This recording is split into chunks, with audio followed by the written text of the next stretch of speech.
Vous êtes en affaires et songez peut-être à louer un espace commercial. Vous êtes propriétaire d'un immeuble commercial et vous avez des locaux à louer. Une offre de location bien rédigée permet d'établir les règles du jeu dès le départ entre le propriétaire et le locataire.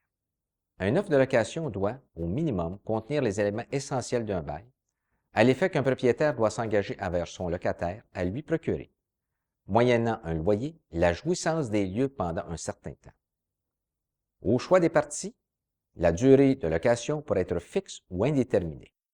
Le bail commercial n'étant pas soumis aux mêmes règles qu'un bail résidentiel, il est d'autant plus important que les parties s'entendent et discutent sur chacune des clauses de l'offre de location. Une fois signée, cette offre sera le seul document constatant leur entente jusqu'à ce que le bail officiel soit signé. L'avantage pour un locataire de présenter une offre de location à un propriétaire est de lui démontrer le sérieux de sa démarche et permettre d'ouvrir la discussion sur toute une série de clauses qui pourront éventuellement être contenues au bail. Souvent, un propriétaire présente au locataire une offre de location dans laquelle il est mentionné que les parties s'engagent à signer le formulaire usuel du bail utilisé par le propriétaire. Si une telle clause est inscrite dans une offre de location, un locataire prudent devrait, avant de signer l'offre de location, négocier la teneur du bail usuel proposé par le propriétaire. À défaut de le faire, le locataire sera tenu de signer le bail qui lui sera présenté sans pouvoir en négocier les conditions.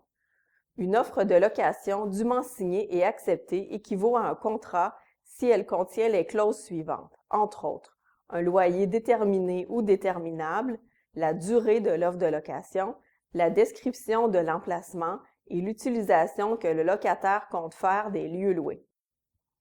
Lors de la négociation d'une offre de location, certains points se doivent d'être bien clairs, dont voici les 6 principaux.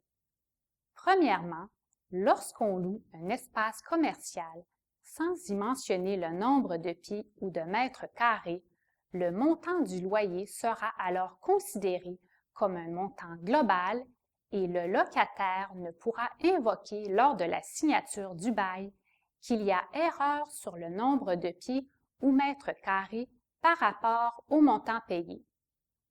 Deuxièmement, le montant du loyer payable périodiquement ainsi que les modalités de renouvellement.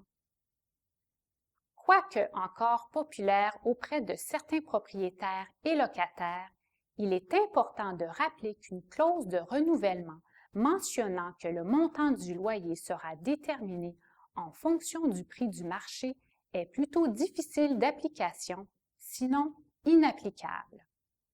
Troisièmement, il y a lieu d'apporter une attention toute particulière à la description des frais imputables aux locataires qui sont mentionnés dans la clause des frais d'exploitation. En d'autres termes, le locataire doit-il payer un loyer brut ou net ou net-net?